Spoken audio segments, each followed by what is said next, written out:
গণতন্ত্রের সংগ্রাম কেবলমাত্র রাজনৈতিক দলগুলোর সংগ্রাম নয়, গণতন্ত্রের সংগ্রাম কেবলমাত্র গোষ্ঠীর সংগ্রাম নয়। যতক্ষণ না পর্যন্ত আমরা বুঝতে পারব, যতক্ষণ না পর্যন্ত এই স্বীকৃতি আমরা দিতে পারব যে বাংলাদেশের মানুষের গণতন্ত্রের সংগ্রাম বাংলাদেশের মানুষের সংগ্রাম, জনগণের সংগ্রাম, ততক্ষণ পর্যন্ত আমরা সীমাবদ্ধ চিন্তা দিয়ে, দলীয় সংকীর্ণতা দিয়ে, সামান্য অর্জনের লোভে বাংলাদেশের মানুষের সঙ্গে বিশ্বাসঘাতকতা করব। আমাদের আয়নার সামনে দাঁড়ানো দরকার। বাংলাদেশের মানুষের গণতন্ত্রের আকাঙ্ক্ষার স্বরূপটা বোঝা দরকার।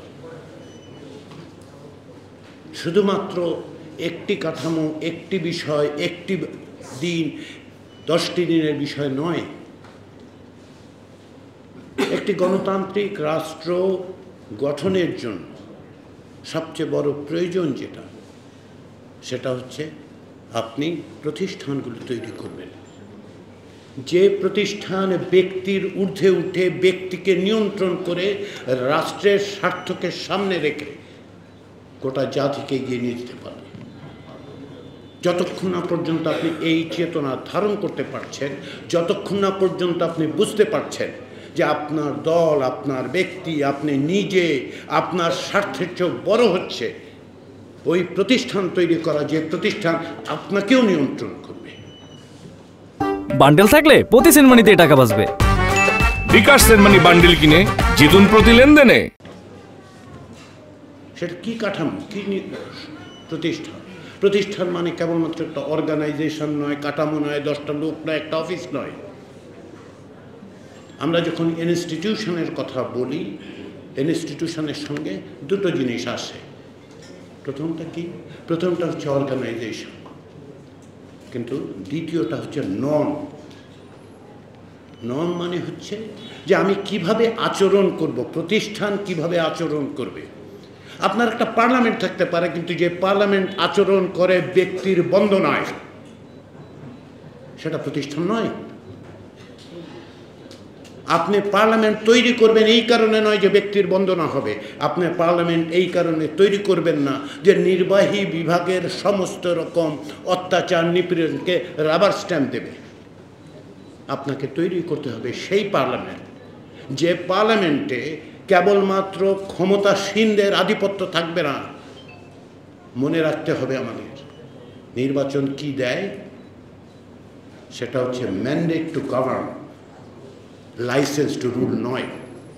বাংলাদেশের 53 বছরের রাজনীতির ইতিহাস হচ্ছে এই যে বাংলাদেশের রাজনৈতিক দলগুলো অত্যন্ত দুর্ভাগ্যজনকভাবে এটাই বিবেচনা করেছেন যে প্রতিবার নির্বাচনে আমরা বিজয়ী হওয়া মানে হচ্ছে আমাদেরকে লাইসেন্স টু রুল এই ব্যবস্থা দিয়ে দেওয়া হয়েছে।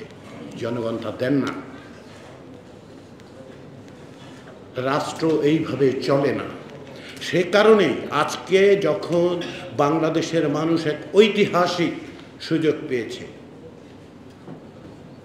সেই সুযোগকে আমরা কিসের জন্য ব্যবহার করব সেই প্রশ্নটা ভালো করে বোঝা দরকার। ব্যক্তি প্রতিষ্ঠানে উঠতে পারে না। গত 16 বছরের ফ্যাসিবাদী শাসনকে আমি বলি ব্যক্তিতান্ত্রিক স্বৈরতন্ত্র। আমি একা বলি সেটা বলছি না, এটা পৃথিবী অন্যত্র এই ধরনের উদাহরণ আছে। এই যে ব্যক্তিতান্ত্রিক স্বৈরতন্ত্র কি করেছে? প্রতিষ্ঠানগুলোকে ধ্বংস করেছে। কোনো কৃতিত্ব দাবি করার জন্য বলছি না, বিশ্বাস করুন অথবা না করুন। 2011 সাল থেকে আমি প্রাণপণে বলবার চেষ্টা করেছি যে প্রতিষ্ঠানগুলো ধ্বংস হচ্ছে, ধ্বংস হচ্ছে, ধ্বংস হচ্ছে। কারণটা কি জানেন? ওই প্রতিষ্ঠান ধ্বংস করা হয়েছে। ব্যক্তিতান্ত্রিক স্বৈরতন্ত্র প্রতিষ্ঠার প্রধান অন্যতম লক্ষণ হচ্ছে আপনি সমস্ত রকম প্রতিষ্ঠানকে ভেঙে ফেলবেন। বিচার বিভাগকে হলউড আউট করবেন, বিচার বিভাগকে নিঃশেষ করবেন, বিচার বিভাগের কর্তৃত্বকে সম্পূর্ণভাবে করতল করবেন, পার্লামেন্টকে তৈরি করবেন যেন আপনার ইচ্ছার অনুসারী হয়। তার একটা সবচেয়ে বড় উদাহরণ কি জানেন? কত বড় ব্যক্তিতান্ত্রিক ব্যবস্থা তৈরি হয়েছিল। একটি কমিটি করা হয়েছিল যে সংবিধানে সংশোধন করা হবে।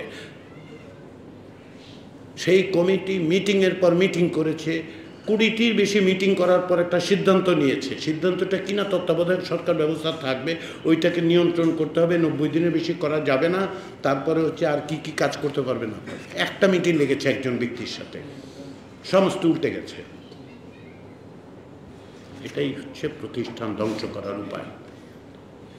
বলে আজকে আমরা যখন বলছি, আমরা সকলেই যখন বলছি যে আমরা কি চাই, কি আকাঙ্ক্ষা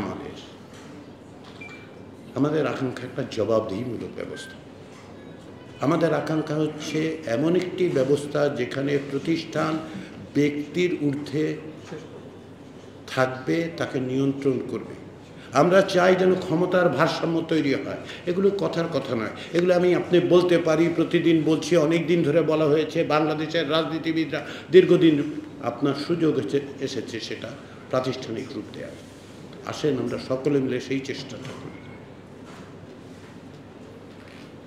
স্বল্প সময়ের মধ্যেই করতে হচ্ছে, কারণ আমরা একটা কেবলমাত্র অন্তর্বর্তী সরকারের অধীনে আছি তা নয়। তারা দায়িত্ব নিয়েছে, তাদেরকে দায়িত্ব দেয়া হয়েছে অথবা তারা দায়িত্ব নিয়েছে। কিন্তু আমাদের বিষয়টা কি, আমরা তো একটা সুযোগ পেয়েছি, সেই সুযোগটা ব্যবহার করি। আসুন, এই যে আমি বললাম যে প্রতিষ্ঠান তৈরি করে, সেই একটা প্রতিষ্ঠান কিন্তু রাজনৈতিক দল। প্রত্যেকে খেয়াল করে দেখুন, আন্দোলনের এই যে 3 সপ্তাহে কোনো রাজনৈতিক দল তাদের ব্যানার নিয়ে নামে নেই, তাদের দলের ফেস্টুন নিয়ে নামে নেই, দলের পতাকা নিয়ে নামে নেই। কারণটা কি? কারণ আমরা তো ওই জায়গায় একমত হয়েছি, কারণ ওইটাই মৌলিক ছিল তখন। এইরকম রাষ্ট্র গঠনের গণতান্ত্রিক প্রক্রিয়ার কতগুলি মৌলিক জায়গায় আমাদের এক হতে হবে, হওয়া সম্ভব।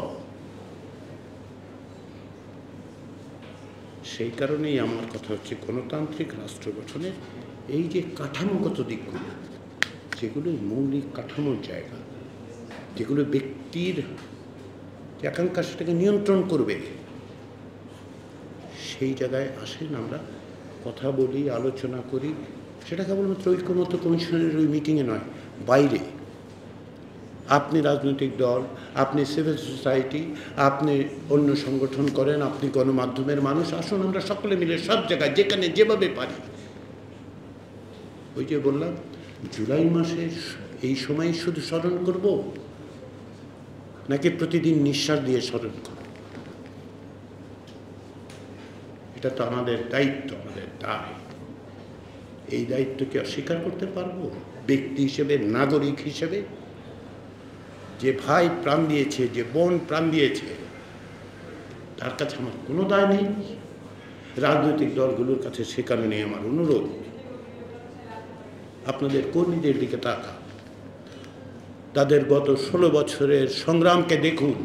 এক একজনের মাথায় 50টা 60টা করে মামলা আছে, গুম হয়েছেন। আপনাদের সংগঠনের কর্মীরা বিচার বহির্ভূত হত্যার শিকার হয়েছেন। কিসের জন্য? যেন আরেকবার তার ভাই, তার সন্তানকে যেন এই পরিস্থিতির মোকাবিলা করতে না হয়। সেটা আপনি কিভাবে বন্ধ করবেন? কেবলমাত্র আমি ক্ষমতায় গেলাম, অমুকে ক্ষমতায় গেল, তাতে হবে? হবে না। আসেন সেই ব্যবস্থাটা করি। আসুন আমরা সকলে মিলে ওই জায়গায় একমত হই।